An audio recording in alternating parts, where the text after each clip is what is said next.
നമസ്കാരം. കഴിഞ്ഞ ദിവസം നമ്മൾ അപ്ലോഡ് ചെയ്ത 2 വീഡിയോസും നിങ്ങൾ കണ്ടിട്ടുണ്ടാവും എന്ന് പ്രതീക്ഷിക്കുന്നു.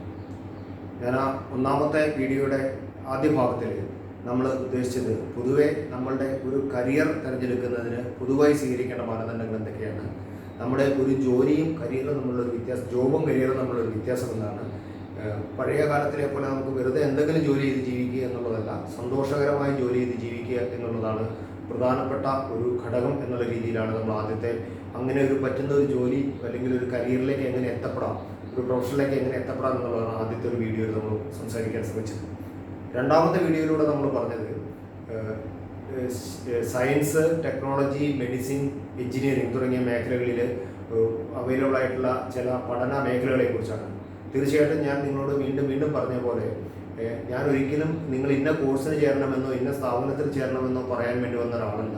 പകരം നിങ്ങളുടെ മുന്നിൽ ഉള്ള അവസരങ്ങളുടെ വലിയൊരു പഠന മേഖലകൾ, വിവിധ അവസരങ്ങളാണ് എന്ന് ചൂണ്ടിക്കാണിച്ചു തരികയും ഇതിൽ നിന്ന് നിങ്ങൾക്ക് ഏറ്റവും പറ്റുന്ന അവസരം ഏതാണ് എന്ന് ചൂസ് ചെയ്യാൻ സഹായിക്കുകയും മാത്രമാണ് എൻ്റെ ജോലി എന്ന് പറയുന്നത്. അല്ലാതെ നിങ്ങൾ ഇന്ന കോളേജിൽ പോയി പഠിച്ചാൽ നിങ്ങൾക്ക് ജോലി കിട്ടുമെന്നോ ഇന്ന സബ്ജക്റ്റ് പഠിച്ചാൽ നിങ്ങൾക്ക് പെട്ടെന്ന് ജോലി കിട്ടുമെന്നോ ഒന്നുമല്ല നമ്മളോട് പറയാൻ ശ്രമിക്കുന്നത്. മറിച്ച് ഇപ്പോൾ ഫിസിക്സ് ആണെങ്കിൽ അതിലുമായിട്ട് ബന്ധപ്പെട്ട ഇന്ന വിഷയങ്ങളൊക്കെ ഉണ്ടെന്നും അതിൽ നിങ്ങൾക്ക് ചേരുന്ന വിഷയം ഇന്നതാണ് എന്ന് നിങ്ങൾ കണ്ടെത്തി കഴിഞ്ഞാൽ പിന്നെ നിങ്ങൾ ജോലിയെക്കുറിച്ചോ നിങ്ങളുടെ ഒന്നിനെക്കുറിച്ച് നിങ്ങൾക്ക് ആലോചിക്കേണ്ട ഒരു കാര്യമില്ല. കാരണം നിങ്ങളുടെ പാഷൻ അതാണെങ്കിൽ ദാറ്റ് വിൽ ലീഡ് യു എന്നുള്ളതാണ് ഞാൻ ഫോളോ ചെയ്യാൻ ശ്രമിക്കുന്ന ഒരു സാധനം.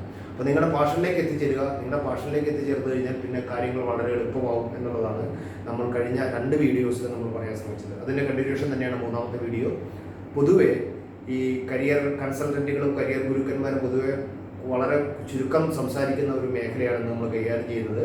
പ്രധാനമായിട്ടും സോഷ്യൽ സയൻസസ് എന്ന് വിളിക്കുന്ന സാമൂഹ്യ ശാസ്ത്ര പഠന മേഖലകളെ കുറിച്ചിട്ടാണ് നമ്മൾ സംസാരിക്കാൻ ശ്രമിക്കുന്നത്. നമുക്ക് ഈ സോഷ്യൽ സയൻസ് എന്ന് കേൾക്കുമ്പോൾ നിങ്ങളുടെ മനസ്സിൽ വരുന്ന ഒരു സാധനം എന്ന് വെച്ചാൽ ഈ നമ്മൾ സ്കൂളിലൊക്കെ പഠിച്ചിട്ടുണ്ട്, സമൂഹവുമായിട്ട് ബന്ധപ്പെട്ടിട്ടുള്ള എല്ലാ പഠന ശാസ്ത്ര മേഖലകളെയും നമ്മൾ എന്തെന്ന് വിളിക്കും, നമ്മൾ സോഷ്യൽ സയൻസ് എന്നാണ് വിളിക്കുക. അതായത് മനുഷ്യൻ ഒരു സാമൂഹ്യ ജീവിയാണെന്ന് അരിസ്റ്റോട്ടിൽ പറഞ്ഞാണ് നമ്മൾ പഠിച്ചിട്ടുണ്ട് അല്ലേ. Man is A human social animal എന്ന് നമ്മൾ പറയുന്നത്. ഹ്യൂമൻ ബീയിങ്ങിനെ കുറിച്ചുള്ളൊരു പ്രധാനപ്പെട്ട ഡെഫിനേഷൻ അതാണ്.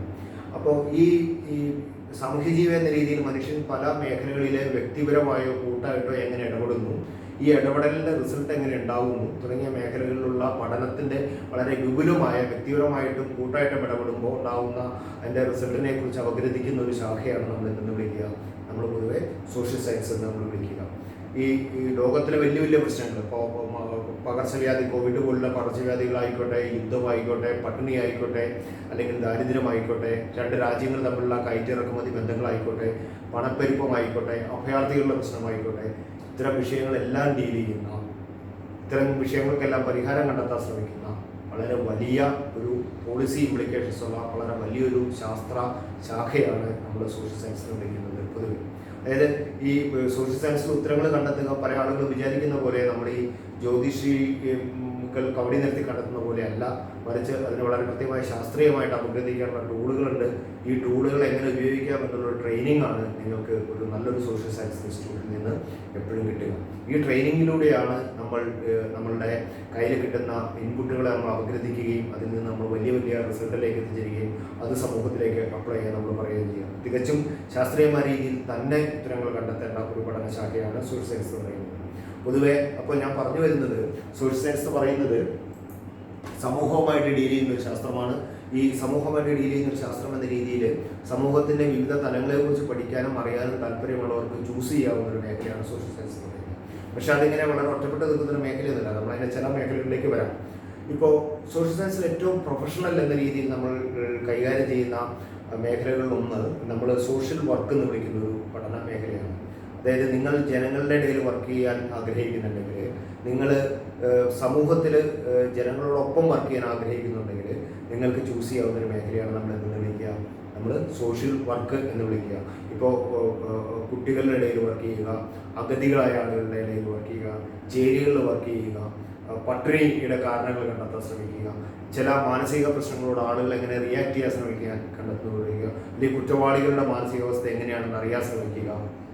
ഇത്തരം സമൂഹത്തെ ബാധിക്കുന്ന പ്രാക്ടിക്കലി ബാധിക്കുന്ന എല്ലാവിധ പ്രശ്നങ്ങളുടെയും ഉത്തരം കണ്ടെത്താൻ ശ്രമിക്കുന്ന ഒരു വളരെ വിപുലമായൊരു ശാസ്ത്ര ശാഖയാണ്. സാംസ്കാരിക പഠനം വളരെ ഉൾക്കൊള്ളുന്ന വളരെ വിപുലമായ ഒരു ശാസ്ത്ര ശാഖയാണ് നമ്മൾ വിളിക്കുന്ന സോഷ്യൽ വർക്ക് എന്ന് പറയുന്ന ഒരു. അപ്പോൾ ഈ സോഷ്യൽ വർക്കിൽ നമുക്ക് എവിടെയാണ് സോഷ്യൽ വർക്ക് പഠിക്കാൻ പോവുക എന്നുള്ളൊരു, ഞാൻ പറഞ്ഞില്ലേ കുറേ വളരെ വിപുലമായ മേഖലകളുണ്ട് സോഷ്യൽ വർക്കിൽ. ഇപ്പോൾ ഇന്ത്യയിൽ നമുക്ക് റെക്കമെൻഡ് ചെയ്യാൻ പറ്റുന്ന, ഞാൻ സ്ഥാപനങ്ങളെ റെക്കമെൻഡ് ചെയ്യില്ല എന്ന് പറഞ്ഞെങ്കിൽ പോലും നമ്മൾ എടുത്ത് പറയേണ്ട ചില സ്ഥാപനങ്ങളുണ്ട്. സോഷ്യൽ വർക്ക് നിങ്ങൾ പഠിക്കുകയാണെങ്കിൽ നിങ്ങൾക്ക് പോകാവുന്ന ഇന്ത്യയിലെ ഏറ്റവും നല്ല സ്ഥാപനം എന്ന് ഞാൻ വിളിക്കുന്ന ഒരു സ്ഥാപനം Tata institute of social science ആണ്. ബോംബെയിലും 1, 2, 3, 4 ക്യാമ്പസുകളുള്ള, ബോംബെയിലാണ് ഹെഡ് ഓഫീസ്, 4 ക്യാമ്പസുകൾ, ഹൈദരാബാദിലും ഗുവാഹത്തിയിലും അടക്കം 4 ക്യാമ്പസുകളുള്ള Tata institute of social science ആണ് ഏറ്റവും ഇന്ത്യയിൽ വളരെ പ്രൊഫഷണലായി വളരെ ശാസ്ത്രീയമായി കോഴ്സുകൾ നടത്തുന്ന സ്ഥാപനങ്ങൾ പല സ്ഥാപനങ്ങളിലുണ്ട്. പിന്നീടുള്ളത് Madras school of social work, MSW offer ചെയ്യുന്ന പ്രത്യേകിച്ച് community development, medical and psychiatric social work, human resource management തുടങ്ങിയ മേഖലകളിൽ ഓഫർ ചെയ്യുന്ന Madras school of social work ഉണ്ട്. Rajagiri school of social sciences കളമശ്ശേരിയിൽ BSW ഉണ്ട്, MSW ഉണ്ട്, PGD CSW ഉണ്ട്. Loyola college of social sciences തിരുവനന്തപുരത്തുള്ള സ്ഥാപനമുണ്ട്. മെഡിക്കൽ സൈക്കാട്രിയും കമ്മ്യൂണിറ്റി ഡെവലപ്മെൻറ്റ് പേഴ്സണൽ മാനേജ്മെൻറ്റ് അടക്കം ഉള്ള തിരുവനന്തപുരത്തുള്ള സ്ഥാപനമുണ്ട്. Indian institute of social welfare and business management Calcutta, child and family welfare പുതിയ മേഖലകളാണ്. Correctional social work, community organisation, development practice and labour welfare, ഇത്തരം മേഖലകളിലെല്ലാം കോഴ്സ് ഓഫർ ചെയ്യുന്ന ധാരാളം സ്ഥാപനങ്ങൾ നമുക്ക് ചുറ്റും നമ്മുടെ രാജ്യത്ത് തന്നെ ഉണ്ട്. അപ്പോൾ ഇത്തരം മേഖലകളിലേക്ക് നിങ്ങൾ താല്പര്യമുണ്ടെങ്കിൽ ഈ സ്ഥാപനങ്ങളുടെ വെബ്സൈറ്റിലേക്ക് പോയി നോക്കുക. ഈ സ്ഥാപനങ്ങളുടെ വെബ്സൈറ്റിൽ നിന്നും നിങ്ങൾക്ക് വളരെ വിശദമായിട്ട് പഠിക്കാൻ പറ്റും, സ്ഥാപനം തിരഞ്ഞെടുക്കാൻ പറ്റുന്നു എന്നുള്ളതാണ് അതിൻ്റെ ഒരു പ്രത്യേകത. അപ്പോൾ ഇത്ര സോഷ്യൽ വർക്കിനെ കുറിച്ച് എനിക്കാണ് പറഞ്ഞ് അവസാനിപ്പിക്കുന്നത്. സോഷ്യൽ വർക്കുമായിട്ട് വലിയ വ്യത്യാസമൊന്നുമില്ലാത്ത ഈ നമ്മളിന്നലെ പറഞ്ഞ സയൻസും ടെക്നോളജിയും എന്ന് പറഞ്ഞ പോലെ തന്നെ അതിൻ്റെ തിയറിറ്റിക്കൽ ലെവൽ കുറച്ചുകൂടി ഭംഗിയായിട്ട് ഡീൽ ചെയ്യുന്ന ഒരു ശാസ്ത്ര മേഖലയാണ് നമ്മൾ പറയുന്നത് സോഷ്യോളജി എന്ന് വിളിക്കുന്ന ഒരു സ്ഥാപനം. ഈ പറയുന്ന പോലെ തന്നെ സാമൂഹ്യ സ്ഥാപനങ്ങളെക്കുറിച്ച്, ഗ്രൂപ്പുകളെക്കുറിച്ച്, ഓർഗനൈസേഷനെക്കുറിച്ച്, അതിൽ ഉണ്ടാക്കുന്ന ഈ ഇൻട്രാക്ഷൻ ഉണ്ടാക്കുന്ന പ്രോസസ്സിനെ കുറിച്ച്, അത് എങ്ങനെയാണ് ആളുകൾ ഒരു സമൂഹമായി ജീവിക്കുമ്പോൾ അത് ഉണ്ടാക്കുന്ന ഇംപ്ലിക്കേഷൻസ് എന്തൊക്കെയാണെന്ന് പഠിക്കുന്ന വളരെ വിശദമായൊരു ശാഖയാണ് സോഷ്യോളജി എന്ന് പറയുന്നത്. കുറച്ചുകൂടി രസകരമായിട്ട് നിങ്ങൾക്ക് മനുഷ്യ അവസ്ഥകളെ, മനുഷ്യൻ്റെ കൂട്ടം കൂടുന്ന അവസ്ഥകളെ അനലൈസ് ചെയ്യാൻ പറ്റുന്ന ഒരു മേഖലയാണ് സോഷ്യോളജി എന്ന് പറയുന്നത്. പിന്നീടുള്ള നിങ്ങൾക്ക് പഠിക്കാൻ പറ്റുന്ന മറ്റൊരു സോഷ്യൽ സയൻസിലെ വിപുലമായ എന്നാൽ ശാസ്ത്രീയ അടിത്തറയുള്ള, കൂടുതൽ ശാസ്ത്രീയ അടിത്തറയുള്ള മറ്റൊരു മേഖല ആന്ത്രോപോളജി ആൻഡ് ആർക്കിയോളജിയാണ്. ആന്ത്രോപോളജി നിങ്ങൾക്കറിയാം, മനുഷ്യൻ്റെ സംസ്കാരത്തെക്കുറിച്ചും മനുഷ്യൻ്റെ ഭാഷയെക്കുറിച്ചും ആർക്കിയോളജിക്കൽ റിമൈൻസിനെ കുറിച്ചും ഫിസിക്കൽ ക്യാരക്ടറിസ്റ്റിക്സും മനുഷ്യൻ്റെ ഉൽപ്പത്തിയെക്കുറിച്ചും നമ്മുടെ രൂപീകരണത്തെക്കുറിച്ചെല്ലാം പഠിക്കുന്ന ഒരു വിപുലമായ വളരെ രസകരമായ ഒരു ശാഖയാണ്. ശാസ്ത്രത്തിൻ്റെ സഹായത്തോടുകൂടി തന്നെ പഠിക്കുന്ന ഒരു ശാസ്ത്രമാണ് ആന്ത്രോപോളജി എന്ന് പറയുന്നത്. ആർക്കിയോളജി നിങ്ങൾക്കറിയാം, ചരിത്രത്തെ നമ്മൾ കണ്ടെടുക്കുന്ന ഒരു ശാസ്ത്രശാഖയാണ്. അതായത് നമ്മളുടെ ഫീൽഡിൽ നിന്ന് ചരിത്രത്തെ കണ്ടെടുക്കുന്ന ഒരു ശാസ്ത്രശാഖയാണ് ആർക്കിയോളജി എന്ന് പറയുന്നത്. നെക്സ്റ്റ് എന്ന് പറയുന്നത് നമ്മൾ പറയാൻ ഉദ്ദേശിക്കുന്നത് സൈക്കോളജിയാണ്. നിങ്ങൾക്ക് പ്രത്യേകിച്ച് യാതൊരുവിധ ഇൻട്രൊഡക്ഷൻ്റെയും ആവശ്യമില്ലാത്തൊരു വിഷയമാണ് സൈക്കോളജി എന്ന് പറയുന്നത്. ഇപ്പോൾ എനിക്ക് തോന്നുന്നു നിങ്ങൾക്കൊരു പക്ഷേ മനഃശാസ്ത്രത്തെക്കുറിച്ച് ഞാൻ വിശദീകരണം തരുന്നൊരു കാര്യമില്ല. ക്ലിനിക്കൽ സൈക്കോളജിയിൽ എംഫിലുള്ള ആളുകളാണ് സാധാരണ വരിക. നമുക്ക് മനുഷ്യ മനസ്സിൻ്റെ വിവിധ രൂപങ്ങളെ കുറിച്ചിട്ട് പഠിക്കാൻ പറ്റുന്ന ഒരു മേഖല. അതിലിപ്പോൾ ക്ലിനിക്കൽ സൈക്കോളജി ഉണ്ട്, എഡ്യൂക്കേഷൻ സൈക്കോളജി ഉണ്ട്, സ്കൂൾ കൗൺസിലേഴ്സ് ഉണ്ട്, ഇൻഡസ്ട്രിയൽ ആൻഡ് ഓർഗനൈസേഷൻ സൈക്കോളജിസ്റ്റുകളുണ്ട്, കോർപ്പറേറ്റ് സൈക്കോളജി, സ്പോർട്സ് സൈക്കോളജിസ്റ്റുകളുണ്ട്, ഫോറൻസിക് സൈക്കോളജിസ്റ്റുകളുണ്ട്, എക്സ്പെരിമെൻ്റൽ സൈക്കോളജിസ്റ്റ് ഉണ്ട്, ഫാമിലി തെറാപ്പിസ്റ്റ് ഉണ്ട്.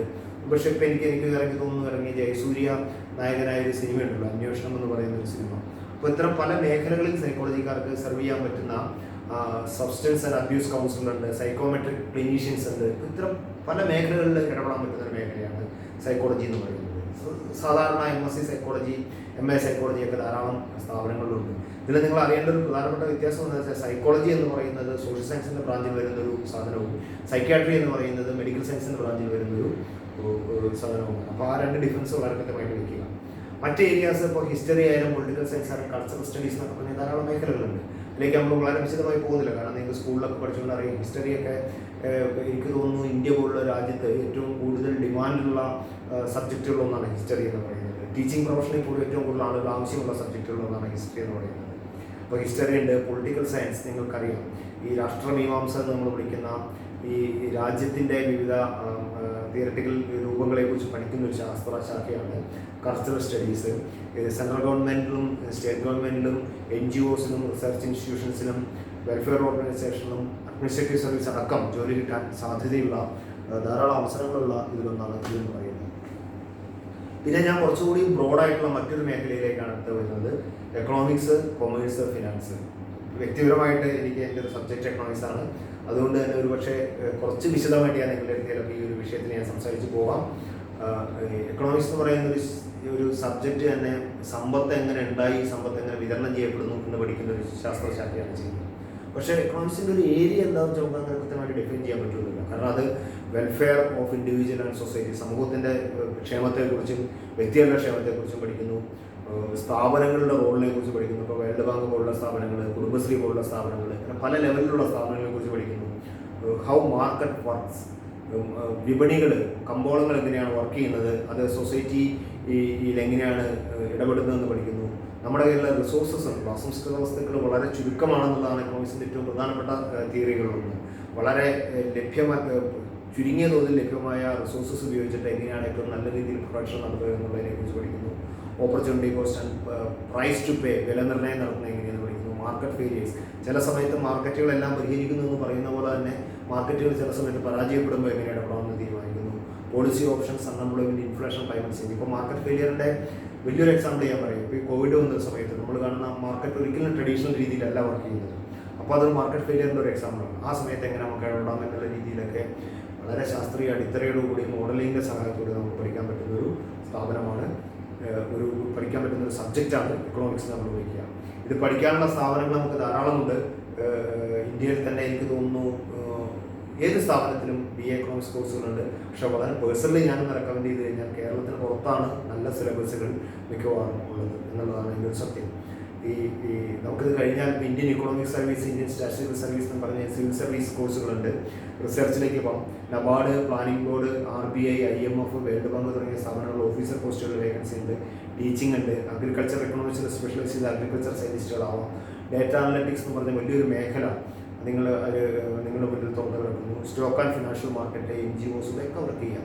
ഇക്കണോമിക്സ് എന്ന് പറയുന്ന ഒരു സബ്ജക്റ്റിൻ്റെ നിങ്ങൾ അടിസ്ഥാനപരമായിട്ട് അറിഞ്ഞിരിക്കേണ്ട ഒരു കാര്യം, നിങ്ങൾക്ക് മാത്തമാറ്റിക്കൽ ബേസ് ഒഴിവാക്കിക്കൊണ്ടാണ് നിങ്ങൾ മുന്നോട്ട് പോകാൻ ഉദ്ദേശിക്കുന്നതെങ്കിൽ നിങ്ങൾ എക്കണോമിക്സിലേക്ക് ഒരിക്കലും പോകാതിരിക്കുക എന്നുള്ളതാണ്. കാരണം മോഡേൺ എക്കണോമിക്സ് മിക്കവാറും ജിയോ ക്ലാസിക്കൽ എക്കണോമിക്സ് മിക്കവാറും ഡെവലപ്പ് ചെയ്തിട്ടുള്ളത് മാത്തമാറ്റിക്കൽ ഫൗണ്ടേഷൻ്റെ ബേസിലാണ്. വലിയ മോഡലിങ്ങും ബിഗ് ഡേറ്റ അനാലിസിസ് അടക്കം ഉപയോഗിക്കുന്ന ഒരു സിമുലേഷൻ മോഡൽസ് അടക്കം ഉപയോഗിക്കുന്ന ഒരു മേഖലയായതുകൊണ്ട് നിങ്ങൾക്ക് അത്യാവശ്യം കമ്പ്യൂട്ടർ പ്രോഗ്രാമിങ്ങും അത്യാവശ്യം മാത്തമാറ്റിക്സും അറിയാവുന്നുണ്ടെങ്കിൽ ഏറ്റവും നല്ല രീതിയിൽ ശോഭിക്കാൻ പറ്റുന്ന മേഖലകളിലൊന്നാണ് എക്കണോമിക്സ് എന്ന് പറയുന്നത്. ഇനി നിങ്ങൾ എവിടെ പോയി പഠിക്കണം എന്നുള്ളൊരു ചോദ്യം, നമ്മൾ ഇന്ത്യയിലെ പ്രധാനപ്പെട്ട സ്ഥാപനങ്ങൾ എന്ന് പറയുന്നത് ഒന്ന് മദ്രാസ് സ്കൂൾ ഓഫ് എക്കണോമിക്സ് ആണ്. മദ്രാസ് സ്കൂൾ ഓഫ് എക്കണോമിക്സിൽ 5 PG ആണ് എക്കണോമിക്സ് പ്രോഗ്രാം ഉള്ളത്. ബോഖലെ institute of economics and politics, Pune. BSc ഉണ്ട്. 4 MSc കോഴ്സുകളുണ്ട് എക്കണോമിക്സിൽ. Symbiosis school of economics, Pune. Indian institute of management Bangalore, Indian institute of management Calcutta. 2 സ്ഥലങ്ങളിൽ എക്കണോമിക്സ് PG ഉണ്ട്. ക്വാണ്ടിറ്റേറ്റീവ് എക്കണോമിക്സ് PG ഉണ്ട്. Delhi school of economics ഉണ്ട്. IGIDR Mumbai, Indira Gandhi institute of development and research മുംബൈയിലുണ്ട്. അവിടെ MSc economics ഉണ്ട്. Indian statistical institute എല്ലാ സ്ഥലങ്ങളിലും MSc in quantitative economics നടത്തുന്നു. Institute of economic growth, Isaac, ഇപ്പോൾ 2 സ്ഥാപനങ്ങൾ. ഐസക് ബാംഗ്ലൂരാണ്. ഇവിടെ വളരെ ഭംഗിയായ രീതിയിൽ റിസർച്ച് നടത്തുന്ന സ്ഥാപനങ്ങളുണ്ട്. BA MA, പ്രത്യേകിച്ചും Saint Stephen's, Shriram, Madras Christian college Chennai, Loyola Chennai, presidency college തുടങ്ങിയ സ്ഥാപനങ്ങളിലുള്ള BA കോഴ്സുകൾ, ഓണേഴ്സ് BA കോഴ്സുകൾ, ഇതൊക്കെയാണ് നമുക്ക് എക്കണോമിക്സ് പഠിക്കാൻ വേണ്ടിയിട്ട് റെക്കമെൻഡ് ചെയ്യാൻ പറ്റുന്ന പ്രധാനപ്പെട്ട സ്ഥാപനങ്ങൾ. അടുത്തൊരു സബ്ജക്റ്റ് എന്ന് പറയുന്നത് നമ്മൾ പറയുന്നത് കൊമേഴ്സാണ്. കൊമേഴ്സ് സത്യത്തിൽ എനിക്ക് കൊമേഴ്സിനെ കുറിച്ച് പറയുമ്പോൾ നിങ്ങളോട് എടുത്തു പറയേണ്ട ഒരു കാര്യം, കൊമേഴ്സ് എന്ന് പറയുന്ന ഒരു സബ്ജക്റ്റിന് ശരിക്കും ഇൻഡിപെൻഡൻ്റ് ആയിട്ടുള്ള നിലനിൽപ്പ് ഇല്ലാത്തൊരവസ്ഥയിലാണ് നമ്മൾ ജീവിക്കുന്നത്. കാരണം കേരളത്തിൽ നിന്നല്ല, നമ്മുടെ രാജ്യത്ത് BCom കഴിയുന്ന കുട്ടികളിൽ ഒരു 80% ആ ഫീൽഡിലേക്ക് പോകാതെ പകരം MBAക്ക് പോവുകയും അല്ലെങ്കിൽ CAക്ക് പോവുകയും ചെയ്യുന്ന ഒരു കാലമാണ് നമ്മൾ കണ്ടുകൊണ്ടിരിക്കുന്നത്. BCom എന്ന് പറയുന്നത് ഒന്നെങ്കിൽ CAക്കോ MBAക്കോ പോലുള്ള ഒരു ഫൗണ്ടേഷൻ കോഴ്സ് എന്ന രീതിയിലാണ് ആളുകൾ എടുക്കുക. അതായത് അക്കൗണ്ടിങ് കോഴ്സിൽ ഒരു സമയത്ത് BComനും MComനും ഉണ്ടായിരുന്ന ഒരു പ്രാമുഖ്യത്തെ മാറ്റി പുതിയ കോഴ്സുകൾ, അഡ്മിനിസ്ട്രേഷൻ രംഗത്തെ MBA കോഴ്സുകളും അക്കൗണ്ടിങ് മേഖലയിൽ CAയും ICW ഉള്ള കോഴ്സുകളും വന്നതിന് ശേഷമുള്ള ഒരു തള്ളലിൽ കുറേ പ്രാധാന്യം കുറഞ്ഞു പോവുകയും, എന്നാൽ ഒരു ബേസിക് ഡിഗ്രി കോഴ്സ് എന്ന രീതിയിൽ ഏറ്റവും കൂടുതൽ ഡിമാൻഡുള്ള ഒരു കോഴ്സാണ് BCom. BCom പഠിച്ചു കഴിഞ്ഞാലും പിന്നീട് ഞാൻ പറയാൻ പോകുന്ന കോഴ്സുകളും ഏതാണ്ട് സെയിമൊക്കെ തന്നെയായിട്ട് തന്നെ നിങ്ങൾക്ക് മുന്നോട്ട് പോകാൻ പറ്റുന്നതാണ്. അതിലേക്ക് ഞാൻ വിശദമായി പറയുന്നില്ല. കാരണം കരിയർ ഡെവലപ്മെൻറ്റിൽ ഞാൻ പറയുന്നത് ബികോമിനേക്കാൾ നല്ലത് നമ്മൾ ഇനി പറയാൻ പോകുന്ന കോഴ്സുകൾ ചൂസ് ചെയ്യുക എന്നുള്ളത് തന്നെയാണ്. അതായത് ഫിനാൻസുമായിട്ട് ബന്ധപ്പെട്ട ചില ഇന്ത്യൻ കോഴ്സുകളാണ് നിങ്ങളുടെ മുമ്പിൽ അവതരിപ്പിക്കാൻ ശ്രമിക്കുന്നത്. ഇന്ത്യയിൽ നമുക്ക് ഈ ഒരു ചാപ്റ്റർ നിങ്ങൾക്ക് നോക്കിക്കഴിഞ്ഞാൽ കൃത്യമായിട്ട് അറിയാം. ഫിനാൻസുമായിട്ട് ബന്ധപ്പെട്ട് നമ്മൾ 3 കോഴ്സുകളാണ് നമ്മൾ പറയുന്നത്. ഒന്ന് CA, നിങ്ങൾക്കറിയാവുന്ന chartered accountant, CMA India, CS. 3 കോഴ്സുകളാണ് നമുക്കുള്ളത്. CA, CMA India and CS. ഈ CA കോഴ്സ് നടത്തുന്ന ICAI എന്ന് പറയുന്ന സ്ഥാപനമാണ്, institute of chartered accountant of India എന്ന് പറയുന്ന സ്ഥാപനം. CMA കോഴ്സ് നടത്തുന്നത് അത് തന്നെയാണ്, ICAI ആണ്, institute of cost accountants of India ആണ്. ഫുൾ ഫോമിൽ വ്യത്യാസമുണ്ട്. CS കോഴ്സ് നടത്തുന്നത് institute of company secretaries of India എന്ന് പറയുന്ന സ്ഥാപനമാണ്. ഈ 3 കോഴ്സുകളുടെ ഒരു പ്രത്യേകത എന്താണെന്ന് വെച്ചിട്ടുണ്ടെങ്കിൽ അതിൻ്റെ സബ്ജക്റ്റുകൾ കൈകാര്യം ചെയ്യുന്നത് തന്നെയാണ്. CAയിൽ നമ്മൾ അക്കൗണ്ടിങ്ങും ഓഡിറ്റും ടാക്സ് റിലേറ്റഡ് പ്രോബ്ലംസുമാണ് ഡീൽ ചെയ്യുന്നത്. അപ്പോൾ CA എന്ന് പറയുന്ന കോഴ്സ് നമ്മൾ ഡീൽ ചെയ്യുന്ന അക്കൗണ്ടിങ്, ഓഡിറ്റ്, ടാക്സ് റിലേറ്റഡ് പ്രോബ്ലംസാണ് നമ്മൾ ഡീൽ ചെയ്യുന്നത്. CMA നമ്മൾ ഡീൽ ചെയ്യുന്നത് കോസ്റ്റ് മാനേജ്മെൻറ്റും ഇൻറ്റേർണൽ കോസ്റ്റ് മാനേജ്മെൻറ്റുമാണ്. കോസ്റ്റ് അതായത് ഒരു കമ്പനിക്ക് അകത്തുള്ള കാര്യങ്ങളുടെ എങ്ങനെ ചെലവ് ചുരുക്കാൻ തുടങ്ങിയ വിഷയങ്ങളാണ് നമ്മൾ CMAയിൽ നമ്മൾ ഡീൽ ചെയ്യുക. പക്ഷേ CAയിൽ നമ്മൾ അതിൻ്റെ അക്കൗണ്ടുകൾ എങ്ങനെ സൂക്ഷിക്കാം, അതിൻ്റെ ലീഗൽ ഇഷ്യൂസൊക്കെയാണ് ഡീൽ ചെയ്യുന്നത്. കമ്പനി സെക്രട്ടറി ഇതിൽ നമ്മൾ മെറിറ്റ്സ് എങ്ങനെ തയ്യാറാക്കാം, അതിൻ്റെ നിയമപരമായ വശങ്ങൾ എങ്ങനെ ഡീൽ ചെയ്യാം എന്നുള്ള കാര്യങ്ങളാണ്. അപ്പോൾ ഇതാണ് ഈ 3 കോഴ്സുകൾ നമ്മൾ പ്രധാനപ്പെട്ട ഒരു വ്യത്യാസം. ഇത് പൊതുവേ നമുക്ക് പറയാവുന്ന ഒരു കാര്യം വെച്ചാൽ അക്കൗണ്ടിങ്ങും ഓഡിറ്റും ടാക്സും ഡീൽ ചെയ്യുന്ന എക്സ്റ്റേണൽ ഒരു കമ്പനിയായിട്ട് ബന്ധപ്പെട്ട എക്സ്റ്റേണൽ വിഷയങ്ങൾ കൈകാര്യം ചെയ്യുന്ന ഒരു സ്ഥാനത്ത് നമ്മൾ എന്ന് വിളിക്കും CA എന്ന് നമ്മൾ വിളിക്കും. അതിൻ്റെ കോസ്റ്റ് ചെലവുമായിട്ട് ബന്ധപ്പെട്ട കാര്യങ്ങൾ ഡീൽ ചെയ്യുന്ന ഇന്റേണൽ ആയിട്ടുള്ള കാര്യങ്ങൾ കൈകാര്യം ചെയ്യുന്നതിന് നമ്മൾ എന്ന് വിളിക്കും CMA ഇന്ത്യ എന്ന് വിളിക്കും. അതിൻ്റെ ലീഗൽ നിയമപരമായ വശങ്ങൾ ഡീൽ ചെയ്യുന്ന ഒരു സ്ഥാനത്ത് നമ്മൾ CS എന്ന് വിളിക്കും, കമ്പനി സെക്രട്ടറിഷിപ്പ് എന്ന് വിളിക്കും. അതിൻ്റെ മെറിറ്റ്സുകൾ തയ്യാറാക്കുക, അതിൻ്റെ വർക്കിംഗ് പേപ്പറുകൾ ഉണ്ടാക്കുക തുടങ്ങിയ സാധനങ്ങളെല്ലാം CS കാര്യങ്ങൾ ചെയ്യും. CAക്ക് പോകാൻ വേണ്ടിയിട്ട് നമുക്ക് ഒന്നെങ്കിൽ BCom കഴിഞ്ഞിട്ട് പോകാം, അല്ലെങ്കിൽ PG ഏത് PG വേണമെങ്കിലും കഴിഞ്ഞിട്ട് പോകാം, അല്ലെങ്കിൽ 3 വർഷത്തെ ആർട്ടിക്കിൾഷിപ്പ്. ഇപ്പോൾ നമ്മൾ BCom വിത്ത് ആർട്ടിക്കിൾഷിപ്പ് ഒക്കെ നമ്മൾ ചെയ്യുന്ന ധാരാളം കുട്ടികളുണ്ട്. +2 കഴിഞ്ഞിട്ട് ഡയറക്റ്റ് ആർട്ടിക്കിൾഷിപ്പിന് ചോദിക്കുക, കൂടെ BCom ചെയ്യുക. ഇത് കഴിഞ്ഞിട്ട് നിങ്ങൾ ഏതിൻ്റെങ്കിലും ഒരു തരത്തിൽ നിങ്ങൾക്ക് CAക്ക് പോകാം. CMAക്കുള്ള ക്വാളിഫിക്കേഷൻ എനി ഡിഗ്രിയാണ്, പക്ഷേ BCom നല്ലതാണ് അതിന്. CSനുള്ള ക്വാളിഫിക്കേഷൻ എനി ഡിഗ്രിയാണ്. നിങ്ങൾക്ക് ലോ ബാക്ക്ഗ്രൗണ്ട് ഉണ്ടെങ്കിലും ചെയ്യാം, ഇക്കണോമിക്സ് ബാക്ക്ഗ്രൗണ്ട് ഉണ്ടെങ്കിലും ചെയ്യാം, കൊമേഴ്സ് ഏത് ബാക്ക്ഗ്രൗണ്ട് ഉണ്ടെങ്കിലും നിങ്ങൾക്ക് നന്നായി ചെയ്യാം എന്നുള്ളതാണ് പ്രത്യേകത. അപ്പോൾ ഇതാണ് ഇന്ത്യൻ കോഴ്സുകൾ, പ്രധാനപ്പെട്ട 3 ഇന്ത്യൻ കോഴ്സുകൾ. ഈ 3 ഇന്ത്യൻ കോഴ്സുകൾ നമ്മളുടെ ഒരു പ്രധാന ഡിഫറൻസ് എന്ന് പറഞ്ഞിട്ട് നമുക്ക് എടുത്ത് പറയാവുന്ന ഒരു കാര്യം എന്താണെന്ന് വെച്ച് കഴിഞ്ഞിട്ടുണ്ടെങ്കിൽ, ഇപ്പോൾ നിങ്ങൾ ഒരു വീട് പണിയുന്ന ഒരു ഉദാഹരണം എടുത്ത് നോക്കുക. ഒരു വീട് പണിയുന്ന ഒരു ഉദാഹരണം നിങ്ങൾ എടുക്കുകയാണെങ്കിൽ അതിൻ്റെ ഈ എക്സ്റ്റേണൽ ആയിട്ടുള്ള അതിൻ്റെ വരവ് ചെലവുകൾ എന്തൊക്കെയായിരിക്കും, അതിൻ്റെ വരവ് എന്തൊക്കെയാണ്, അതിൻ്റെ ചിലവ് എന്തൊക്കെയാണ് തുടങ്ങിയ സാധനങ്ങളൊക്കെ നിങ്ങൾ മൊത്തത്തിൽ, അല്ലെങ്കിൽ നിങ്ങൾക്ക് ഒരു സ്റ്റേറ്റ്മെൻറ്റ് ഉണ്ടാക്കണം. അതിൻ്റെ നിങ്ങളുടെ കാശ് നിങ്ങൾ എവിടെ നിന്ന് കണ്ടെത്തുന്നു, നിങ്ങൾക്ക് ഈ കാശ് കിട്ടുന്നത് എന്ത് ചെയ്യുന്നു, അതിൽ എത്ര ടാക്സ് അടയ്ക്കണം, ഇത്തരം അതിൻ്റെ ഫൈനാൻസുമായിട്ട് ബന്ധപ്പെട്ട മുഴുവൻ കാര്യങ്ങളും ഡീൽ ചെയ്യുന്നതിന് നമ്മൾ എന്ന് വിളിക്കും CA എന്ന് വിളിക്കും. ഇനി CMAക്കാരൻ എന്താ ചെയ്യുക, ഇന്റേണൽ കോസ്റ്റ് മാനേജ്മെൻറ്റ്, അതിൻ്റെ സാധനങ്ങൾ എവിടെ നിന്ന് വാങ്ങണം, വില കുറച്ച് സാധനങ്ങൾ എങ്ങനെ വാങ്ങാം, ഈ സാധനങ്ങൾ ഇന്ന സാധനങ്ങൾക്ക് ഒരു ഇന്ന സാധനങ്ങൾ ഉപയോഗിച്ച് എന്ത് സംഭവിക്കും തുടങ്ങിയ അതിൻ്റെ ഇന്റേണൽ ആയിട്ടുള്ള കാര്യങ്ങൾ പ്രധാനമായിട്ട് ഡീൽ ചെയ്യുന്നതിനാണ് നമ്മൾ CMA കോഴ്സ് എന്ന് വിളിക്കുക. CS എന്ന് പറയുന്നത് ഞാൻ ആദ്യം പറഞ്ഞ പോലെ തന്നെ അതിൻ്റെ ഡീൽസ് എഴുതുക, പാർട്ട്ണർഷിപ്പ് എഴുതുക, അതിൻ്റെ രജിസ്ട്രേഷൻ എടുക്കുക തുടങ്ങിയ സാധനങ്ങളൊക്കെ ഡീൽ ചെയ്യുന്നതിനാണ് നമ്മൾ എന്ന് പറയുക CS എന്ന് നമ്മൾ പറയുക. ഇനി നമ്മൾ ഇന്ത്യൻ കോഴ്സുകൾ കഴിഞ്ഞാൽ, ഇപ്പോൾ ഇന്ത്യയിലെ പ്രധാനപ്പെട്ട 3 കോഴ്സുകൾ ഞാൻ പറഞ്ഞു, CA ഉണ്ട്, CMA ഇന്ത്യ ഉണ്ട്, CS ഉണ്ട്. ഇത് കഴിഞ്ഞാൽ നമ്മൾ പെട്ടെന്ന് പോകുന്ന സാധനം, നമുക്ക് ചില വിദേശ കോഴ്സുകൾ ഇന്ത്യയിൽ നമുക്ക് അവൈലബിൾ ഉണ്ട്. അത് ഒന്ന് ACCA, നിങ്ങൾ കണ്ടിട്ടുണ്ടാകും. ACCA ഒരു USA ബേസ്ഡ് കോഴ്സാണ്. CMA അല്ലെങ്കിൽ CIMA USA ബേസ്ഡ് കോഴ്സാണ്. CPA UK കോഴ്സാണ്. CFA USA കോഴ്സാണ്. നിങ്ങൾ പല സ്ഥലത്തും ഇങ്ങനെ എഴുതി വെച്ചാൽ കാണാം ACCA. എന്താണ് ACCA? ACCA എന്ന് പറയുന്ന USA കോഴ്സാണ്. ഓൾമോസ്റ്റ് നമ്മുടെ CAക്ക് തുല്യമായ ഒരു കോഴ്സാണ്. ഓഡിറ്റിങ്ങും അക്കൗണ്ടിങ് ഡീൽ ചെയ്യുന്ന കോഴ്സാണ്. CPA എന്ന് പറയുന്നത് എന്താണ്, ഒരു UK കോഴ്സാണ്. അതും ഓൾമോസ്റ്റ് നമ്മുടെ CAക്ക് തുല്യമാണ്, ഓഡിറ്റിങ്ങും അക്കൗണ്ടും. ഇതൊന്നും ഇന്ത്യൻ കോഴ്സ് അല്ല, ഇതൊന്നും 2 ഇന്ത്യൻ കോഴ്സ് അല്ല. അപ്പോൾ ACCA എന്ന് പറയുന്ന ഒരു US കോഴ്സാണ്, CPA എന്ന് പറയുന്ന ഒരു UK കോഴ്സാണ്. രണ്ടും ഡീൽ ചെയ്യുന്ന ഓഡിറ്റിങ്ങും അക്കൗണ്ടിങ്ങും തന്നെയാണ്. ഇത് 2-3 വർഷം നിങ്ങൾക്ക് എടുക്കുന്ന ഒരു കോഴ്സാണ്. CPA ആണെങ്കിലും 1 വർഷം കഴിയുമ്പോൾ നിങ്ങൾക്ക് എക്സാം എഴുതി നിങ്ങൾ എഴുതിയെടുക്കേണ്ട ഒരു കോഴ്സാണ്. അത് എക്സാം സെൻറ്ററുകൾ പ്രധാനമായിട്ടും ഇന്ത്യക്ക് പുറത്താണുള്ളത്. ഇനി ഇതിൻ്റെ ക്വാളിഫിക്കേഷൻസ് ഞാൻ പറയാം. ഇതിന് ACCAക്ക് ആയാലും CPAക്ക് ആയാലും CPAയുടെ ക്വാളിഫിക്കേഷൻ PGയോ ബ്രിഡ്ജ് കോഴ്സ് ചെയ്തിട്ട് പോകാന്നുള്ളതാണ്. ഇതിനാണെങ്കിൽ +2 ഓർ BCom ആണ് ഇതിൻ്റെ ഒരു ക്വാളിഫിക്കേഷൻ എന്ന് പറയുന്നത്. CMA എന്ന് പറയുന്നത് CIMA എന്ന് പറയുന്നത് USA കോഴ്സാണ്. ഏതാണ് നമ്മുടെ CMAക്ക് തുല്യമായ കോഴ്സ് തന്നെയാണ്. കോസ്റ്റ് ആൻഡ് ഫിനാൻഷ്യൽ മാനേജ്മെന്റ് എന്ന് നമ്മൾ വിളിക്കും. അതായത് നമ്മൾ ഇതിൻ്റെ സെയിം സാധനങ്ങൾ തന്നെയാണ്. ഇതിൻ്റെ ക്വാളിഫിക്കേഷൻ ഗ്രാജുവേഷനാണ്. 1 വർഷം കഴിഞ്ഞാൽ നിങ്ങൾക്ക് പരീക്ഷ എഴുതാം. ഇന്ത്യയിൽ തന്നെ പരീക്ഷ എഴുതാനുള്ള സംഘടനയുണ്ട്. മറ്റൊരു പ്രധാനപ്പെട്ട പുതിയൊരു മേഖല എന്ന് പറഞ്ഞ് നമ്മൾ പരിചയപ്പെടുന്ന CFA എന്ന് പറയുന്നത് ചാർട്ടേഡ് ഫിനാൻഷ്യൽ അനലിസ്റ്റ് എന്ന് പറയുന്ന US ബേസ്ഡ് ഒരു കോഴ്സാണ്. സ്റ്റോക്ക് മാർക്കറ്റിലെ ഡേറ്റ അനലൈസ് ചെയ്യുക. ഞാൻ പറഞ്ഞല്ലോ, ആദ്യം പറഞ്ഞാൽ നിങ്ങൾക്ക് വേണ്ട ബിഗ് ഡേറ്റ അനാലിസിസ് അടക്കം മോഡലിംഗ് അടക്കം ആവശ്യമുള്ള ഒരു കോഴ്സാണ്. വലിയ മാത്തമാറ്റിക്കൽ ബാക്ക്ഗ്രൗണ്ട് വേണ്ടി വരുന്ന കോഴ്സാണ് CFA എന്ന് പറയുന്നത്. സ്റ്റോക്ക് മാർക്കറ്റിലെ ഫ്ലക്ച്വേഷൻസിനെ അനലൈസ് ചെയ്യുക. മിനിമം 3-4 വർഷമെങ്കിലും എടുത്താലേ ഈ കോഴ്സ് നിങ്ങൾക്ക് പാസ്സാവും. മിനിമം എന്നാണ് ഞാൻ പറയുക. മിനിമം 3-4 വർഷം എടുത്താലേ നിങ്ങൾക്ക് ഈ കോഴ്സ് പാസ്സാക്കാൻ പറ്റുള്ളൂ. അപ്പോൾ എൻ്റെ ക്വാളിഫിക്കേഷൻ എന്ന് പറയുന്നത് ഡിഗ്രിയും 4 വർഷത്തെ എക്സ്പീരിയൻസും, ഈ മേഖലയിൽ 4 വർഷത്തെ എക്സ്പീരിയൻസ് ഉള്ള ആളുകൾക്ക് ആ പരീക്ഷ എഴുതാനേ പറ്റൂ. അപ്പോൾ അങ്ങനെയുള്ള ഒരു ഇത്തരം ആണ് നമ്മുടെ ഫിനാൻഷ്യൽ കോഴ്സ് എന്ന് പറഞ്ഞിട്ട് നമുക്ക് പ്രധാനമായിട്ടും റെക്കമെൻഡ് ചെയ്യാനുള്ളത്. ഇനിയിപ്പോൾ നിങ്ങൾ ഏത് ഫിനാൻഷ്യൽ കോഴ്സ് ചെയ്യുന്നു എന്നുള്ളതൊന്നും നമ്മളെ സംബന്ധിച്ചൊരു വിഷയമല്ല. നിങ്ങൾക്ക് CAക്ക് പോകണോ ICWAക്ക് പോകണോ എന്നതൊക്കെ. പക്ഷേ ഏത് കോഴ്സിന് പോയാലും ഈ ഫിനാൻഷ്യൽ കോഴ്സുകൾക്ക് നമ്മൾ എല്ലാ സ്ഥലത്തും പ്രധാനമായിട്ട് എടുത്ത് പറയാനുള്ള കാര്യം, ഒന്ന്, നിങ്ങൾ ഹാർഡ് വർക്ക് ചെയ്യാൻ തയ്യാറാവുക എന്നുള്ളതാണ്. അത്രയേറെ നിങ്ങൾക്ക് ഇരുന്ന് അക്കൗണ്ടിങ്ങിൻ്റെ ഒരു പ്രത്യേകത, അക്കൗണ്ടിങ് എന്ന് പറയുന്നത് നിങ്ങൾ പറയുന്ന പോലെ അത്ര രസകരമായൊരു സബ്ജക്റ്റ് ഒന്നും, മറിച്ച് അത് വളരെ ക്ഷമാശീലത്തോടുകൂടി നിങ്ങൾ രസകരമാക്കി മാറ്റിയെടുക്കേണ്ട ഒരു സബ്ജക്റ്റാണ്. ആ രണ്ട് നമ്മൾ വ്യത്യാസം ക്ലിയർ ആക്കണം. വളരെ ക്ഷമാശീലത്തോടുകൂടി ഒരു ബുക്കിലുള്ള വലിയൊരു ഫിഗറിനെ നിങ്ങൾ നോക്കി മനസ്സിലാക്കിയെടുക്കുക എന്ന് പറഞ്ഞാൽ വളരെ ക്ഷമ വേണ്ട ഒരു സംഗതിയാണ്. അതിനെ പകർത്തി എഴുതുക എന്ന് വെച്ചാൽ വലിയൊരു ക്ഷമ വേണ്ട ഒരു സംഗതിയാണ്.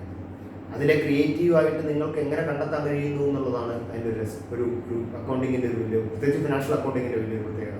കോസ്റ്റ് അക്കൗണ്ടിങ് കുറച്ചും കൂടെ നമുക്ക് രസകരമാണ്. കാരണം അതിൻ്റെ കോസ്റ്റ് വർക്കൗട്ട് ചെയ്യുമ്പോൾ നമുക്ക് കുറച്ചും കൂടെ രസകരമായിട്ട് നമുക്ക് തോന്നാം. അപ്പോൾ ചില ആളുകൾക്ക് കിട്ടും, എനിക്കൊക്കെ തോന്നിയിട്ടുണ്ട്. തന്നെ കോസ്റ്റ് അക്കൗണ്ടിങ് കുറച്ചും കൂടെ ഫിനാൻഷ്യൽ അക്കൗണ്ടിങ്ങിനൊക്കെ കുറച്ചുകൂടി രസകരമായിട്ട് തോന്നാവുന്ന ഒരു സബ്ജക്റ്റാണ്. അപ്പോൾ ഇതിലൊക്കെ ഹാർഡ് വർക്ക് ചെയ്യുക എന്നുള്ളതാണ് അതിന് ഒന്നാമത്തെ ഒരു ഘടകം. ഒരു 4-5 വർഷം നിങ്ങൾ കംപ്ലീറ്റ് ഡെഡിക്കേറ്റഡ് ആയിട്ട് ഹാർഡ് വർക്ക് ചെയ്യാൻ തയ്യാറാണെങ്കിൽ you choose any of these financial courses. തർക്കമൊന്നുമില്ല. നിങ്ങൾക്കത് അങ്ങനെ നിങ്ങൾ ഇരുന്ന് വർക്ക് ചെയ്യാൻ തയ്യാറാണ്, നിങ്ങൾക്ക് ആ കോഴ്സ് ക്രാക്ക് ചെയ്യാൻ പറ്റും എന്നുള്ളത് തന്നെയാണ് എൻ്റെ 100% വിശ്വാസം. രണ്ടാമത്തെ കാര്യം, ഞാൻ ഓരോ കോഴ്സ് കഴിയുമ്പോഴും എടുത്തെടുത്ത് പറയുന്ന ഒരു സാധനമുണ്ട്. Don't ask a fish to climb a tree. ഫിഷിനോട് ഒരിക്കലും, മീനിനോട് ഒരിക്കലും മരം കയറാൻ പറയാതിരിക്കുക. നിങ്ങൾ അതിന് അനുയോജ്യനാണ് എന്ന് തോന്നുന്നു. പ്രത്യേകിച്ച് നിങ്ങൾക്ക് അതിനുള്ള മെൻ്റൽ ടെസ്റ്റുകൾ ധാരാളമുണ്ട്. നിങ്ങൾക്ക് ഈ കോഴ്സ് പറ്റുമെന്നില്ല, നിങ്ങൾ ഇത് കംപ്ലീറ്റ് ചെയ്യാൻ സാധ്യതയുള്ള ഒരാളാണോ നോക്കുക. അങ്ങനെ ഉണ്ടെങ്കിൽ മാത്രം നിങ്ങൾ ആ കോഴ്സിന് പോകുക എന്നുള്ളതാണ്. ഇനി ഫിനാൻഷ്യൽ കോഴ്സുകളിൽ ഈ പറയുന്ന പോലെ ഈ CA, ICWA, CMA തുടങ്ങിയ കോഴ്സുകൾ മാത്രമൊന്നുമല്ല കേട്ടോ. ധാരാളം ചെറിയ കോഴ്സുകൾ നമ്മുടെ മുന്നിലുണ്ട്. ഈ അക്കൗണ്ടിങ് ടെക്നീഷ്യൻ കോഴ്സുകൾ, ATC കോഴ്സുകൾ ധാരാളമുണ്ട്. Office accountants, IPCC first group ഉണ്ട്, സർട്ടിഫിക്കറ്റ് ഇൻ അക്കൗണ്ടിങ് ടെക്നീഷ്യൻ, അങ്ങനെ ധാരാളം. സ്റ്റോക്ക് ബ്രോക്കിങ്ങിൽ കോഴ്സുകളുണ്ട്. MS in financial economics, financial engineering ഉണ്ട്. MS in actuary management, risk management, foreign trade. ഇതിനൊക്കെ ധാരാളം വിപുലമായ വലിയൊരു മേഖലയാണ് ഫിനാൻസ് എന്നൊക്കെ പറയുന്നത്, ഫിനാൻസ് ആൻഡ് ട്രേഡ് എന്നൊക്കെ പറയുന്നത്. അപ്പോൾ ഈ മേഖലയിൽ നിങ്ങൾക്ക് ഷോർട്ട് ടൈം കോഴ്സുകളായാലും ഇപ്പം നാഷണൽ സ്റ്റോക്ക് എക്സ്ചേഞ്ചുകളൊക്കെ ഷോർട്ട് ടൈം കോഴ്സുകൾ ഓഫർ ചെയ്യുന്നുണ്ട്.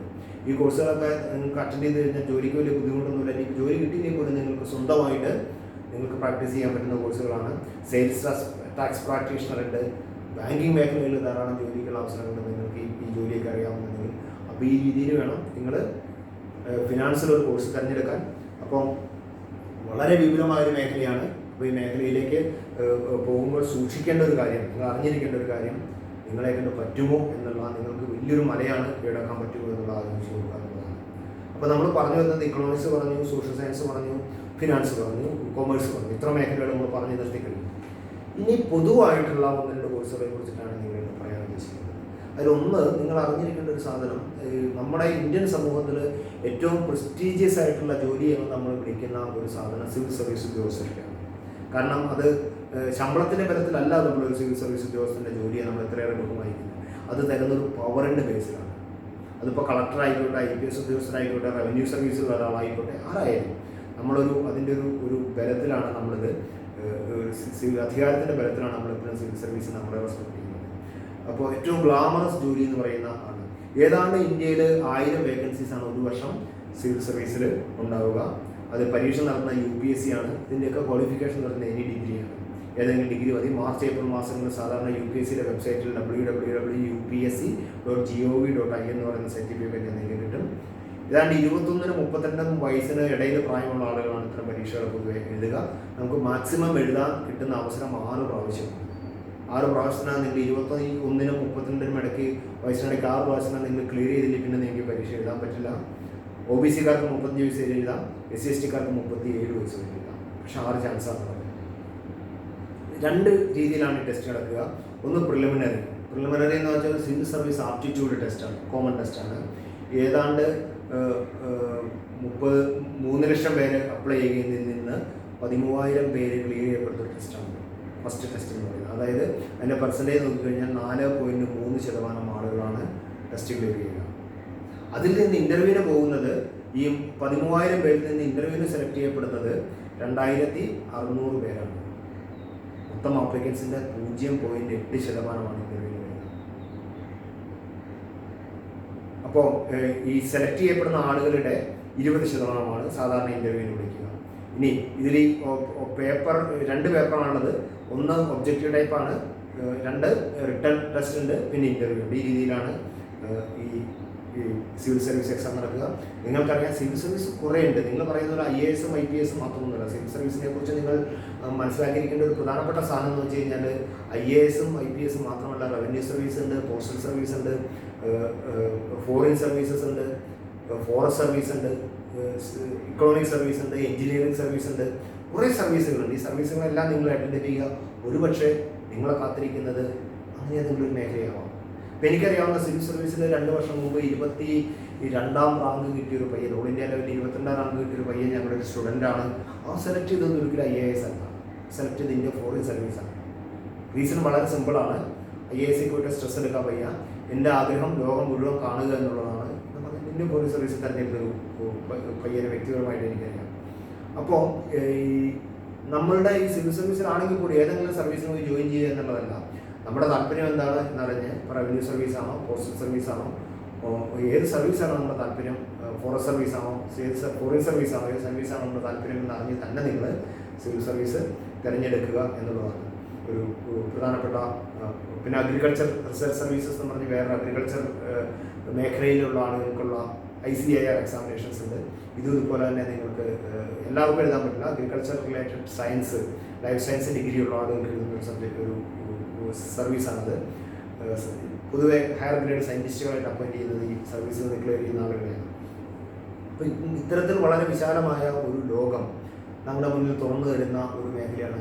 ഏറ്റവും ഗ്ലാമറസ് ആയിട്ടുള്ള അട്രാക്റ്റീവ് ആയിട്ടുള്ള ഒരു മേഖലയാണ് സിവിൽ സർവീസ്. ഞാൻ പറഞ്ഞല്ലോ, അപ്ലൈ ചെയ്യുന്ന ആളുകളുടെ 0.8% ക്ലിയർ ചെയ്യുന്ന ഒരു പരീക്ഷയാണ്.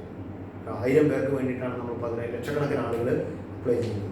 അപ്പോൾ അതുകൊണ്ട് തന്നെ നമ്മൾ ജീവിതത്തിൽ നമ്മളൊരു ലക്ഷ്യമെന്ന് പറയുന്നത് ഈ 1 in a lakhs ആവുക എന്നുള്ളതാണ്. 1 പോലുമല്ല, 1/2 in a lakhs എന്നുള്ള രീതിയിലേക്ക് എടുക്കണമെങ്കിൽ 1 ലക്ഷം ആളുകളിൽ നിന്ന് പകുതിയെങ്കിലുമായി മാറുക എന്നുള്ളതാണ് ഈ സർവീസിലേക്ക് എത്താനുള്ള ഒരു വഴി.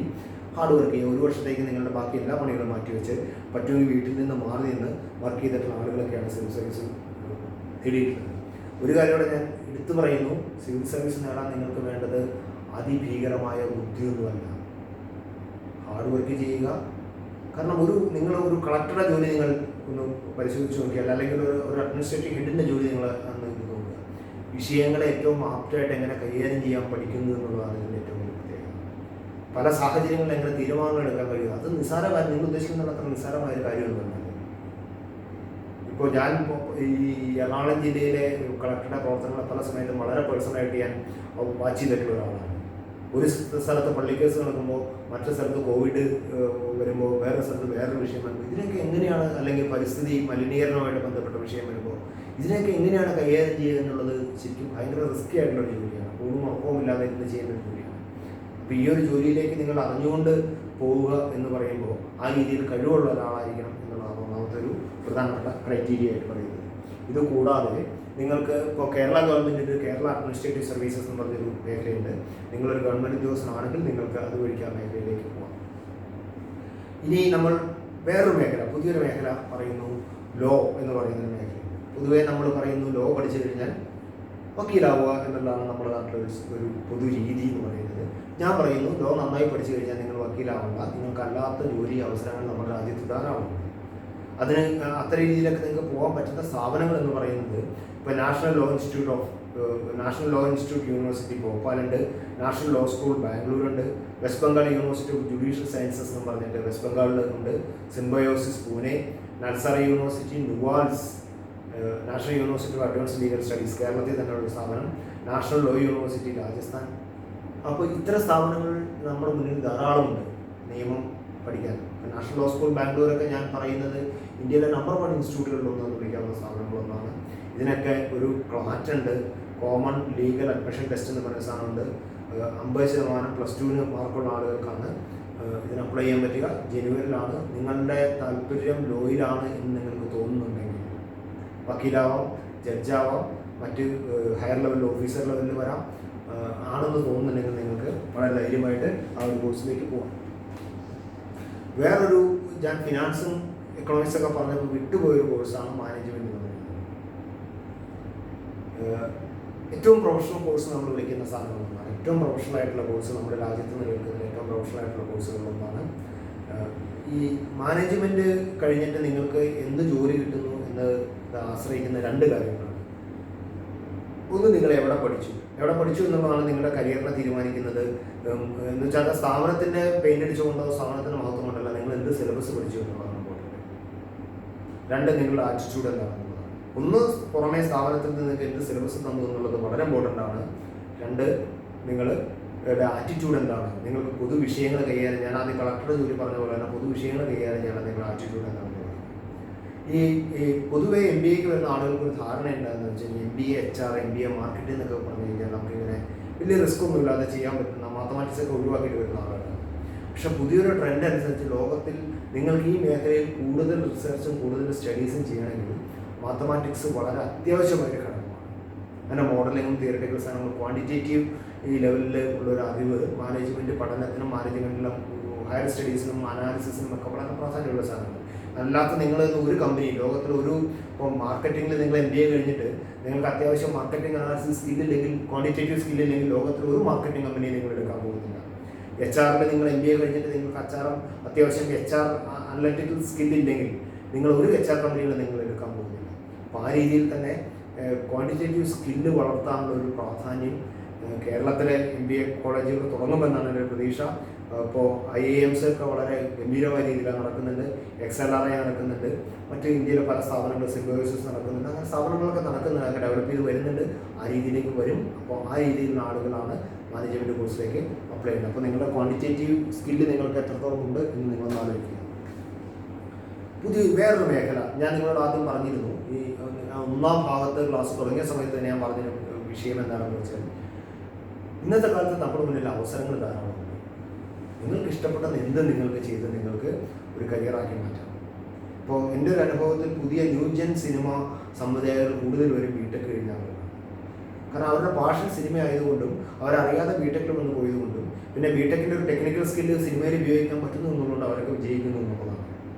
അപ്പോൾ സിനിമ കല എന്ന് പറയുന്ന വേറെ വലിയ മേഖലയാണ്. പഴയ പോലെയൊന്നുമല്ല. ജീവിച്ചു പോകാനും അത്യാവശ്യം കാശുണ്ടാക്കാനും സമൂഹത്തിലൊരു വിലയൊക്കെ ഉള്ള ഒരു മേഖലയാണ് ഇതൊക്കെ പറയുന്നത്.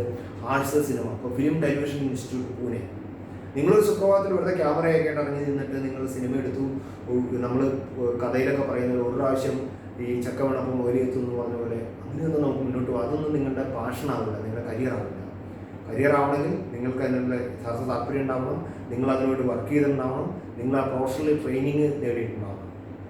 അതാണ് പാഷൻ എന്ന് പറയുന്നത്. നിങ്ങൾ ആ പാഷന് വേണ്ടിയിട്ട് നിങ്ങൾ എന്തും ചെയ്യാൻ തയ്യാറാവുന്നതാണ്. അപ്പോൾ അങ്ങനെ പോകാൻ പറ്റുന്ന ചില സ്ഥാപനങ്ങൾ film television institute of Pune, MGR government film institute Chennai, Satyajit Rai film television institute of Kolkata, national school of drama New Delhi, Visva Bharati, അങ്ങനെ ധാരാളം സ്ഥലങ്ങളുണ്ട്. ഇപ്പോൾ national institute of design അഹമ്മദാബാദുണ്ട്, Gandhinagar, Bangalore, New Delhi തുടങ്ങിയ 5 സെൻറ്റേഴ്സ് പ്രധാനമായിട്ടുണ്ട്. പിന്നെ fashion designing national institute of fashion technology വേറൊരു പ്രോമിസിങ് ഏരിയയാണ്. Institute of apparel management Haryana dress designing ആണ് പ്രധാനമായിട്ടും ചെയ്യുന്നത്. Indian institute of craft and designing ഒക്കെ നിങ്ങൾക്കറിയാം. ഒരു ചെരുപ്പ് ഡിസൈൻ ചെയ്യുന്നതിലും ഒരു ഷർട്ട് ഡിസൈൻ ചെയ്യുന്നതിലും ഒരു കമ്പനി ഡിസൈൻ ചെയ്യുന്നതിനൊക്കെ വളരെ വലിയ അവസരങ്ങൾ ഉള്ളൊരു മേഖലയിലാണ് നമ്മൾ വർക്ക് ചെയ്യുന്നത്. Central leather research institute, petroleum research institute, interior design, jewellery design, ഇത്തരം മേഖലകളിലൊക്കെ നിങ്ങൾക്ക് ധാരാളം തൊഴിലവസരങ്ങളുണ്ട്. ഈ നിങ്ങളുടെ മേഖല ഏതാണ് എന്ന് തപ്പിപ്പിടിക്കുക എന്നുള്ളത് മാത്രമാണ് നിങ്ങളുടെ ജോലി. ഗൂഗിൾ ചെയ്യുക, നിങ്ങൾക്ക് കൃത്യമായ സാധനങ്ങൾ അനുസരിക്കുക. മറ്റൊരു മേഖല സ്പോർട്സ്. ആളുകളുടെ ഒരു ധാരണ നിങ്ങൾ സ്പോർട്സിൽ നന്നായിട്ട് പെർഫോം ചെയ്ത് കഴിഞ്ഞാൽ നിങ്ങൾക്ക് സർക്കാർ ജോലി കിട്ടുമെന്നുള്ളതാണ്. അല്ലാതെ അവസരങ്ങൾ സ്പോർട്സിലുണ്ട്. സർക്കാർ ജോലിയെ കിട്ടുന്ന സ്പോർട്സിലെ നാഷണൽ ലെവലിലൊക്കെ വിൻ ചെയ്യുന്ന വെച്ചാൽ വളരെ ചുരുക്കം ആളുകളാണ്. ഒരാളൊക്കെയാണ് ഒരു ഇവൻറ്റിൽ വിൻ ചെയ്യുക, അത്രയാണല്ലോ പറ്റുള്ളൂ. മറിച്ച് സ്പോർട്സിൽ നിങ്ങൾക്ക് പ്രാഗൽഭ്യം തെളിയിക്കാൻ സ്പോർട്സ് കോച്ചുകളായിട്ടും സ്പോർട്സ് ട്രെയിനേഴ്സായിട്ടൊക്കെ വരാൻ വേണ്ടിയിട്ടുള്ള സ്ഥാപനങ്ങൾ ജി വി രാജ സ്പോർട്സ് സ്കൂൾ ട്രിവാൻഡ്രത്ത് നിങ്ങൾക്ക് സ്റ്റാർട്ട് ചെയ്യാം. കണ്ണൂർ സ്പോർട്സ് ഡിവിഷൻ്റെ കീഴിലുള്ള സ്ഥാപനങ്ങളുണ്ട്. 8ാം ക്ലാസ് കഴിഞ്ഞിട്ട് നിങ്ങൾക്ക് അവിടെ അഡ്മിഷൻ കിട്ടുക.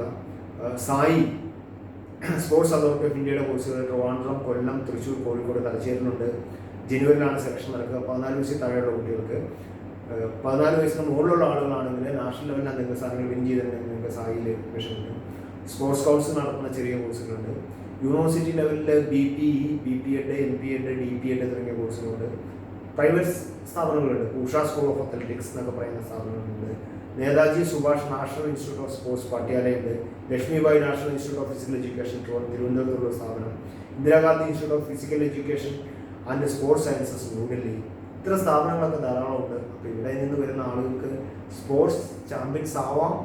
മാത്രമല്ല അല്ലാത്ത സ്പോർട്സ് മേഖലയിൽ സ്പോർട്സ് മാനേജ്മെൻറ്റിലൊക്കെ നിങ്ങൾക്ക് ധാരാളം അവസരങ്ങളുണ്ട്. ഇപ്പോൾ സ്പോർട്സുമായിട്ട് ബന്ധപ്പെട്ട് നിങ്ങൾക്ക് ആ മേഖലയിലൊരു അടിസ്ഥാന അറിവുണ്ടെങ്കിൽ ഇപ്പോൾ ഫുട്ബോൾ അനാലിസിസ് വലിയൊരു മേഖലയാണ്. അല്ലെങ്കിൽ ക്രിക്കറ്റ് അനാലിസിസ്, ക്രിക്കറ്റിലെ ഓരോ മൂവ്മെൻറ്റും എങ്ങനെയാണെന്ന് അനലൈസ് ചെയ്യുക, അതിനൊക്കെ ഭയങ്കര റെമ്യൂണറേറ്റീവ് ആയിട്ടുള്ള അവസരങ്ങൾ നേരിടുന്നുണ്ട്. അപ്പോൾ ഇത്തരം അവസരങ്ങളുള്ള സ്ഥാപനങ്ങൾ കണ്ടുപിടിക്കുക എന്നുള്ളതാണ് പറയാനുള്ള ഒരു കാര്യം. മറ്റ് ചെറിയ ചില മേഖലകൾ കൂടി പറഞ്ഞിട്ട് ഞാൻ അവസാനിപ്പിക്കാം. ഇപ്പോൾ ഡിജിറ്റൽ മാർക്കറ്റിംഗ്. നിങ്ങൾക്കറിയാം, ഈ നമ്മൾ ഉണ്ടാക്കുന്ന ഓരോ പ്രോഡക്റ്റും, അതൊരു പേനയായിക്കോട്ടെ, പെൻസിലായിക്കോട്ടെ, മൊബൈലായിക്കോട്ടെ, ഇതെല്ലാം വിൽക്കുക എന്നുള്ള ഉദ്ദേശത്തിലാണ് നമ്മൾ ഈ പ്രോഡക്റ്റ് ഉണ്ടാക്കുക. പഴയ പോലെ പത്രത്തിൽ പരസ്യം കൊടുത്തിട്ട് മാത്രമൊന്നും പറ്റില്ല. കാരണം നിങ്ങളുടെ വിരൽത്തുമ്പിൽ ഞാൻ മൊബൈലിൽ നോക്കുമ്പോൾ പരസ്യം കാണുക എന്നുള്ളത് തന്നെയാണ്.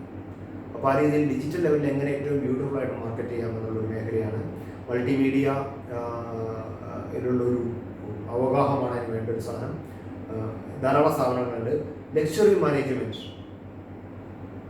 നമ്മൾ ലക്ഷറിയെ എങ്ങനെ മാനേജ് ചെയ്യുക, അത് രസകരമായ സബ്ജക്റ്റാണ്.